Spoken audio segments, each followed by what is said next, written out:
afternoon. How are we? Great. Good. Good to see you all. I want to start today by addressing the U.S. Army soldiers who went missing while conducting a mission to repair and tow an immobilized tactical vehicle in Lithuania in the early hours of March 25th. Tragically, 3 soldiers were found deceased in Lithuania yesterday, and it pains me to confirm that today the 4th soldier was also found deceased. The President, the Secretary of Defense, and the entire White House are praying for the victims' friends and family during this unimaginable time. This is another stark reminder of the selfless sacrifice of our brave military men and women who risk their lives around the world every day to keep us safe. God bless them. On another note, at our southern border, there is more massive news. Southwest border crossings in March fell to the lowest level in American history, down 94% from March of last year under President Biden, when 137,000 illegal aliens poured across our wide-open southern border. Thanks to President Trump's leadership, Border Patrol agents are now back to doing the jobs they signed up for, securing the border, rather than serving as travel agents for illegal aliens. The Los Angeles Times captured the Trump effect on the border with a recent article. Their headline read, "California-Mexico border, once overwhelmed, is now nearly empty." With so few migrants coming into the U.S., they wrote, "Shelters that once served migrants have completely closed." Deportations of illegal aliens who threaten the safety of the American people are also continuing at a rapid pace. Over the weekend, the United States military transferred a group of 17 violent criminals from the Tren de Aragua and MS-13 terrorist organizations to El Salvador. And an illegal alien who was released by the Biden administration into our country was just arrested in Georgia and charged with the horrific killing of Camelia Williams, a mother of 5 and grandmother. The suspect has now been indicted on charges of malice murder, felony murder, aggravated assault, rape, aggravated sexual battery, and necrophilia, which, for those who don't know, necrophilia is a sexual obsession with a corpse. This suspect was ordered to be removed in July 2023, but the Biden administration allowed him to stay. This case represents the ruthless murderers, rapists, and pedophiles who Joe Biden and Democrats let into our country over the past 4 years through our southern border. They should have never been here in the first place. Keep this in mind the next time you see Democrats protesting future illegal alien removals from our country. President Trump is focused on fulfilling his greatest obligation, to keep the American people safe and to defend our country from violent invaders. Looking ahead to tomorrow, April 2nd, 2025, will go down as one of the most important days in modern American history.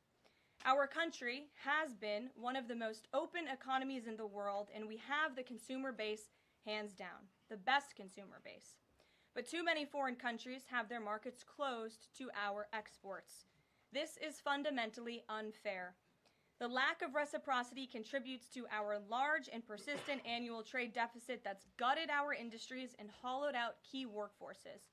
But those days of America, beginning tomorrow, being ripped off are over. American workers and businesses will be put first under President Trump, just as he promised on the campaign trail.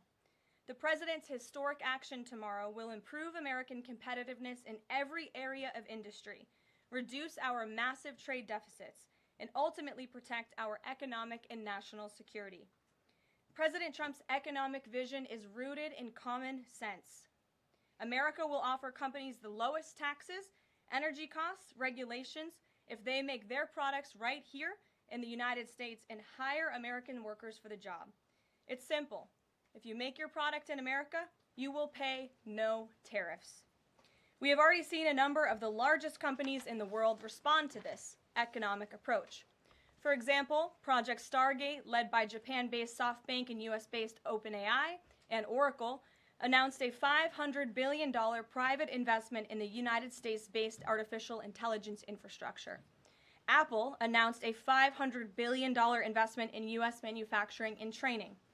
NVIDIA announced it will invest hundreds of billions of dollars over the next 4 years in U.S.-based manufacturing. And the Taiwan semiconductor manufacturing company TSMC announced a $100 billion investment in U.S.-based chips and manufacturing. These are just a few of the investment announcements that have already been made, and it is clear that President Trump's America First approach is already working. In our new media seat today is Mark Halperin, the co-founder and editor-in-chief of Two Way, a new live video platform that builds communities around interactive conversations with leaders and content creators from every subject area. Mark and his colleagues welcome all voices into discussions that are spirited but respectful. They have over 37.5 million video views, over 3.6 million watch time hours since the platform began just last year. This is new media in its truest sense, allowing the people to ask questions, make comments, and be an active part of engagement on the most important issues facing the country and our world. With that, Mark, please kick us off, and welcome to the briefing room. Thank you, Karoline. Appreciate it. I'll ask you a question about tariffs and then one from members of our community. Sure. About education. It's perceived by some that companies or countries, if they change their policies either before tomorrow or after tomorrow, can have the president alter what he's planning for that country or that sector. Is that a possibility? And if so, what factors the president consider in making those changes? Well, the ultimate change for these companies and these countries, Mark, will happen when they decide to do business in the United States of America. And as I just laid out, they will face no tariffs at all if these companies choose to invest here in the United States and to move their production and their manufacturing here to the United States as well. As for tomorrow, the president will be addressing the decades of unfair trade practices that have ripped our country off and American workers off. It has hollowed out our middle class. It has destroyed our heartland, and the president is focused on reshifting our global economy to ensure that America is once again the manufacturing superpower of the world. So if they do something today or later in the week that's a pledge for future activity, would that be good enough potentially to alter the policy? Again, the president has been looking at the very unfair trade practices of the past. Certainly, the president is always up to take a phone call, always up for a good negotiation, but he is very much focused on fixing the wrongs of the past and ensuring that American workers have a fair shake. So if someone calls after tomorrow and says, hey, I'm ready to make a change, he'd be open to that? The president is always open to taking calls. Okay. A question from one of our community members. Katie Reeves is a school teacher in Wisconsin. She's taught K through 8 in public, independent, private, and private schools. And here's what she wanted me to ask you. She says, I see the elimination of the Department of Education as an excellent first step in the improvement of our school system. Do you see any further role the federal government can take beyond this, possibly in promoting the expansion of voucher programs or reducing the influence that teachers' unions hold over our schools? Mm-hmm. Well, first of all, I want to thank Katie for her service to our country and our nation's children. Being a teacher is the most noble profession that we believe one can have. And the president said in his remarks when he signed the executive order to dismantle the Department of Education that he loves our teachers. And in part, this order is to empower our teachers to have greater decision making in the classroom. Nobody knows our nation's children and our students better than our teachers who are with them every single day. As for the federal government's role, to get to the heart of Katie's question, the president has made it clear to Linda McMahon that we need to find other places within our federal government for critical programs regarding education. Pell Grants, Title IX, lawsuits, etc., civil rights lawsuits, all of that are critical functions, special needs programs, nutrition programs, but there are other places throughout the federal bureaucracy where those things can happen and work. The Department of Education has been a very bloated bureaucracy. We spent trillions of dollars on this department, and for what? Our children are worse off as far as education goes today than they were when this department originated, and that's very concerning to the president. So, the two issues she cited, are those priorities for the president? School education choice, vouchers, and diminishing the role of teachers' unions. The president is very supportive of both of those things, particularly when it comes to school choice. He has said that school choice is the civil rights issue of our time, and he wants every child, regardless of zip code, socioeconomic status, how much money their parents have, to be able to go to the school of their choosing that best suits their educational needs. And he is going to empower state and local leaders to make those decisions on behalf of our nation's children. Thanks for being here, Mark. Jeff. Just changing subjects for 1 second. The administration has expressed a complete confidence in how all the deportation flights to El Salvador were conducted. But now that the administration has conceded that there was an error of one Salvadoran national, will there be any reviews conducted? And does the president express any thoughts on the one error that was disclosed in court last night? Well, first of all, the error that you are referring to was a clerical error. It was an administrative error. The administration maintains the position that this individual who was deported to El Salvador and will not be returning to our country was a member of the brutal and vicious MS-13 gang. That is fact number one. Fact number two, we also have credible intelligence proving that this individual was involved in human trafficking. And fact number three, this individual was a member, actually a leader of the brutal MS-13 gang, which this president has designated as a foreign terrorist organization. Fact number four is that foreign terrorists do not have legal protections in the United States of America anymore, and it is within the president's executive authority and power to deport these heinous individuals from American communities. It is a promise he campaigned on. It is a promise he is keeping. And every single person in this room should be grateful for that, considering especially MS-13 is very prevalent and prominent here in the District of Columbia, in Maryland, and in Virginia. And the president, the attorney general, everyone who has been involved in these operations is focused on eradicating these criminals and terrorists from our communities. The vice president said he was a convicted member of MS-13. What evidence is there to back that up? There's a lot of evidence, and the Department of Homeland Security and ICE have that evidence, and I saw it this morning. Steve. Has the president fully made up his mind on the level of tariffs to impose tomorrow? We keep hearing about a 20% flat rate. The president said last night he has made a decision and a determination. I was with him in the Oval Office earlier, and he is going to announce that decision tomorrow. I don't want to get ahead of the president. This is obviously a very big day. He's with his trade and tariff team right now, perfecting it to make sure this is a perfect deal for the American people and the American worker, and you will all find out in about 24 hours from now. And are the car tariffs going to go into effect on April 3rd as scheduled? Correct. Yes, they will. Okay. And last thing, would you like to respond to the Chinese military drills around Taiwan? Yes, I would. As a matter of fact, the National Security Council briefed me on this morning, and they said that the president is emphasizing the importance of maintaining peace in the Taiwan Strait, encouraging the peaceful resolution of these cross-strait issues, reiterating our opposition to any unilateral attempts to change the status quo by force or coercion. That is directly from the National Security Advisor. Just for you, Steve Holland of Reuters. Monica. Thank you so much, Caroline. Elon Musk this week revealed that Doge found that the Biden administration issued over 2 million Social Security numbers to illegal aliens, found 20 million dead people marked as alive in the Social Security system. Has the White House confirmed these numbers with Elon, and is the White House looking into correcting this? I'm not sure about those specific numbers that Mr. Musk cited. I can tell you what the Social Security Administration has said themselves, according to an Inspector General's report that was conducted last year, showing there was nearly $80 billion worth of fraud in this program.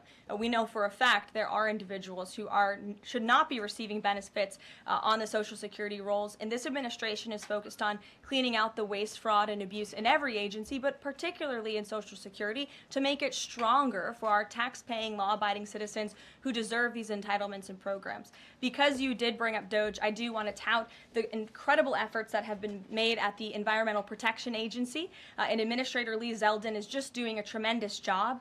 Just yesterday and today it will be going into effect. He announced that taxpayers will be saved $8 million in annual lease costs by moving staff out of the 323,000 square feet of space that the EPA currently occupies, which is completely unnecessary.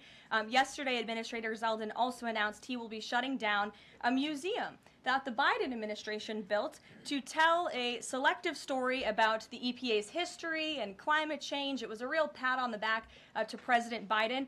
And guess how much American taxpayers paid for it? $4 million for this museum that I think only 1,000 visitors saw last year alone, and it would cost American taxpayers $600,000 per year to operate this museum. Well, it's not going to exist anymore. We're going to save taxpayers those critical funds, and Administrator Zeldin is very proud to announce that. And just at EPA alone, and the cuts that they have made, they've saved taxpayers more than $22 billion in wasteful grants and spending. Peter. Thank you, Caroline. When the president goes down to Florida on the weekends, does he ever hear from, there are so many retired folks down in Florida, does he ever hear from any retired Americans who are stressed about these wild swings in the stock market because of the tariff uncertainty, and they're sitting there on fixed income or living off a 401k, and they don't know how much money's going to be left. Well, certainly they are legitimate concerns, and the president takes those concerns very seriously, and he's addressing them every single day. And tomorrow's announcement is to protect future generations of the senior citizens you mentioned. It's for their kids and their grandkids to ensure that there are jobs here in the United States of America for their children to live the American dream, just like they presumably did. And as for their worries about their 401ks, their Social Security, I just addressed Social Security. This president is always going to protect it for our tax-paying senior citizens. As for their 401ks, look at what President Trump did for you in his first term. He is working on implementing that economic formula every single day by lowering inflation, lowering energy prices, massive deregulatory efforts, while simultaneously effectively implementing tariffs, and they'll hear more about that announcement tomorrow. And you said that the president right now is with the trade and tariff team. They are very confident that this is all going to work. But what if Yes. they're wrong? They're not going to be wrong. It is going to work. And the president has a brilliant team of advisors who have been studying these issues for decades. We are focused on restoring the golden age of America and making America a manufacturing superpower. And again, Peter, I would point you to the investments that have already trickled into this country. And the president hasn't even made his tariff announcement yet tomorrow. There have been billions of dollars in private investments from around the world pouring into American communities. What does that look like for those watching at home, for the people you mentioned worried about their own economic circumstances? It means more jobs in your communities, which means more money, more investments, more money in your pocket. That's what the president is committed to. And I would be remiss if I didn't mention the president's commitment to tax cuts, which we are counting on Congress to do, especially on Social Security. And one more. Sure. Are the special elections today a referendum on the president? I think first of all, as you know, I'm a government employee now, so I'm not very much allowed to comment on elections that are taking place. That's something to get used to, having just been on the campaign trail for quite some time. But the president is the leader of the America First movement and the MAGA movement. And that was made very clear on November the 5th when he received nearly 80 million votes. I could also say that it is the constitutional right of every law-abiding American in these places where these elections are being held to vote, and every American should exercise their constitutional rights. Sure. Thanks, Karoline. A few questions about this deportation case. First, I wanted to clarify something that you said to Jeff a few minutes ago. You said you'd seen evidence that this man was a convicted gang member. In what court was he convicted and for what? This individual was an MS-13 ringleader. This individual was also engaged in human trafficking. And I'm glad you brought up this point again, because I would like to point out that if you just saw the headline from the insane, failing Atlantic magazine this morning, you would think this individual was Father of the Year, living in Maryland, living a peaceful life, when that couldn't be further from the truth. They didn't even mention in the title of that article, or even in the first paragraph, that this individual is an illegal criminal who broke our nation's immigration laws. He is a leader in the brutal MS-13 gang, and he is involved in human trafficking, and now MS-13 is a designated foreign terrorist organization. Foreign terrorists have no legal protections in the United States of America, and this administration is going to continue to deport foreign terrorists and illegal criminals from our nation's interior. But a judge ordered that he should remain in this country. So are you saying that it is okay to ignore a judge's ruling if you don't like it? Who does that judge work for? He's an immigration It was an judge. immigration judge who works for the Department of Justice at the direction of the Attorney General of the United States, whose name is Pam Bondi, who has committed to eradicating MS-13 from our nation's interior. And let me tell you why we've made this commitment. MS-13, may I remind each and every one of you, is a brutal and vicious gang. They raped and strangled a 20-year-old autistic woman to death in Maryland. They hacked 4 people to death with machetes in a park on Long Island. They have kidnapped, sexually tortured, and shot a teenage girl in Texas after she insulted them, allegedly. Killed and mutilated a 17-year-old girl in Virginia, stabbing him 16 times and cutting off his hands. They beheaded and cut out the heart of a man in Washington, D.C. They raped and murdered a 13-year-old girl in California. They sex trafficked a slew of young girls, including one who was just 12 years old. Raped an 11-year-old girl in Brooklyn while her brother was in the room. Sex trafficked a 13-year-old in Maryland and Virginia, miles away from this White House, even beating her 26 times on her backside with a baseball bat. Pressured homeless New Yorkers to undergo unnecessary surgeries such as spinal fusion in order to bolster their fraudulent lawsuits. These are vicious criminals. This is a vicious gang. And I wish that the media would spend just a second of the same time you have spent trying to litigate each and every individual of this gang who has been deported from our country as the innocent Americans whose lives have been lost at the hands of these brutal criminals. We maintain our position, and very strongly so. Jennifer. One more on the tariffs. Can you say what the latest thinking is on the start date? I know you were just in the Oval. Are they all going to take effect this week on the reciprocal tariffs? And whenever they start, is that enough time for companies and everyone involved to adjust to that start date? My understanding is that the tariff announcement will come tomorrow. They will be effective immediately. And the president has been teasing this for quite some time, as you know. He's talked a lot about April 2nd as Liberation Day in America. It would be taking place today if not for April Fool's Day. But tomorrow will be the day, and he's been talking about it for a while. And as a result, you've seen these companies make commitments to investing right here in the United States. Jasmine. Thank you so much. I wonder, back on tariffs, what, if any, market indicators is the White House looking for to see if this tariffs plan is successful down the line? Well, look, the president has been asked and answered this question about the stock market and whether he's watching it. And I've said, and he has said, the market is a snapshot in time. Yesterday, Dow futures were up. And there's been a lot of talk about the market, and it was up yesterday. So, look, the president wants to ensure that all Americans make out well, particularly Main Street. That's the focus of these tariffs. But as I've said repeatedly, just like they were in his first term, Wall Street will be just fine. Shelby. Thanks. A bipartisan pair of senators sent a letter to the president today arguing that the recent strikes in Yemen are emboldening the Houthis and saying that Congress has not authorized war against them. Is the administration planning to consult with Congress at some point or going forward regarding the strikes, and any response on the letter? Well, I would absolutely reject Congress's claims. Who made those claims in Congress? Senator Jeff Merkley and Rand Paul. Okay, well, I would absolutely reject those claims. These Houthi strikes have been incredibly successful. Last time I was at this podium, there were more than 100 successful strikes. There have now been over 200 successful strikes against the Houthis. Iran is incredibly weakened as a result of these attacks, and we have seen they've taken out Houthi leaders. They've taken out critical members who were launching strikes on naval ships and on commercial vessels, and this operation will not stop until the freedom of navigation in this region is restored, which is a critical principle. And this president stands behind our Defense Department, who's doing a tremendous job. And are they going to, is the White House going to confer with Congress going forward on this? I would have to ask our team here at the White House, but the president is well within his authority, as is the Secretary of Defense. Again, these are defensive strikes. The Houthis have been launching attacks on U.S. naval vessels and commercial ships for quite some time. Go ahead. Karoline, Yeah. The pause on the Canadian and Mexican tariffs, the fentanyl tariffs, that's set to expire tomorrow. Is the president considering extending that pause? Look, I will let the president speak on the specifics of the tariffs tomorrow. But as for fentanyl, we have seen this has certainly caused a national security crisis here in the United States.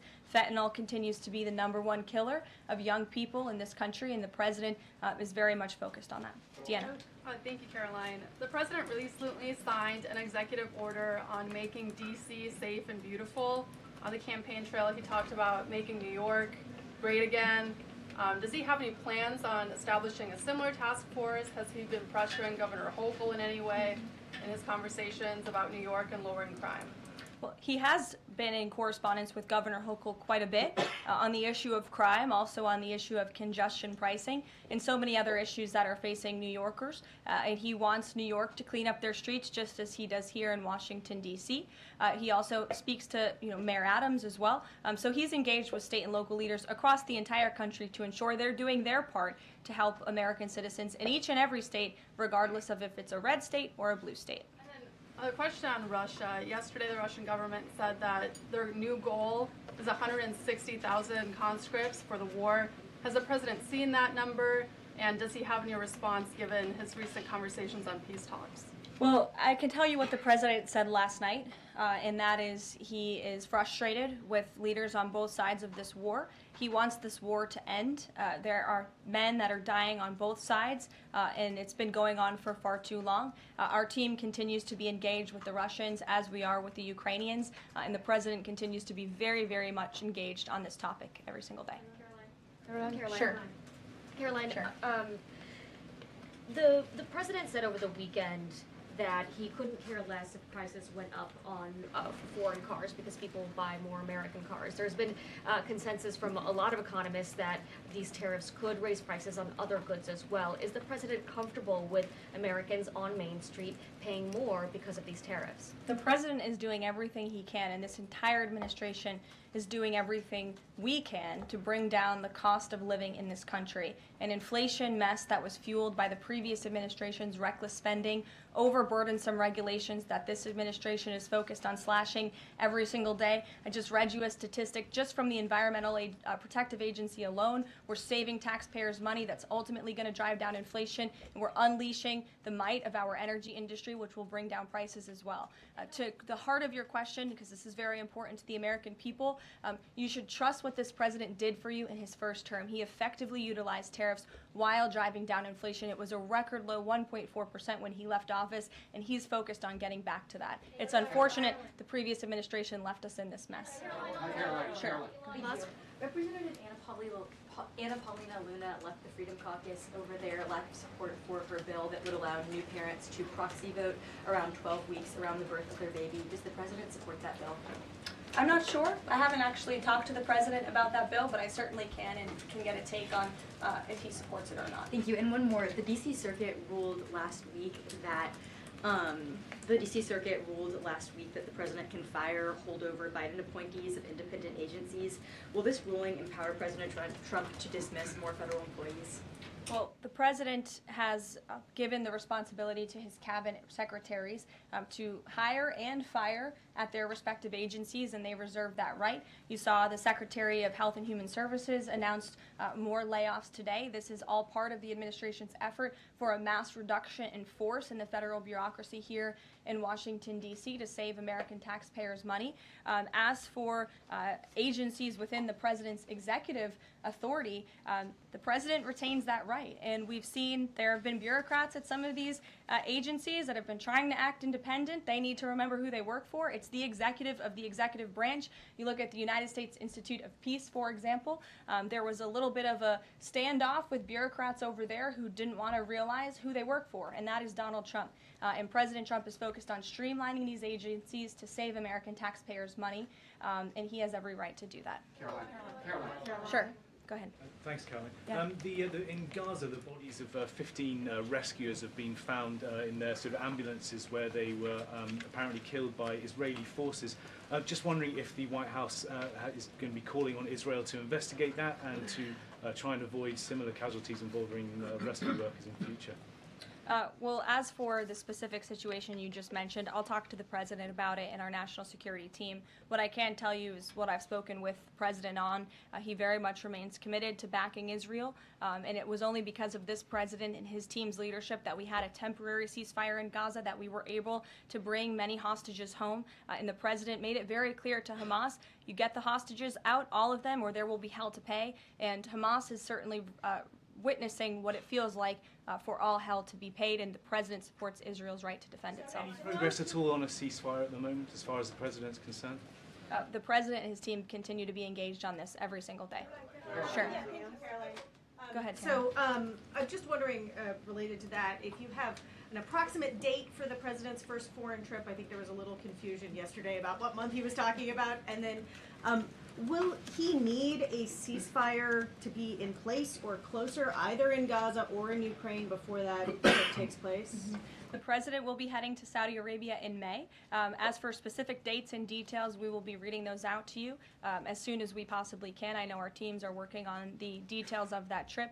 And then again, as for a ceasefire, the president's made it clear that's what he wants to see in Russia and Ukraine, and his team continues to be engaged on it every day. And Kelly. Signal, you said case closed yesterday. As that case was closed, do you have anything that you can share about what was learned, how this can be avoided in the future, any sort of findings from that investigation? The case is closed, and the president continues to have confidence in his national security advisor. Yes, Kelly. Kelly. Thanks, Karoline.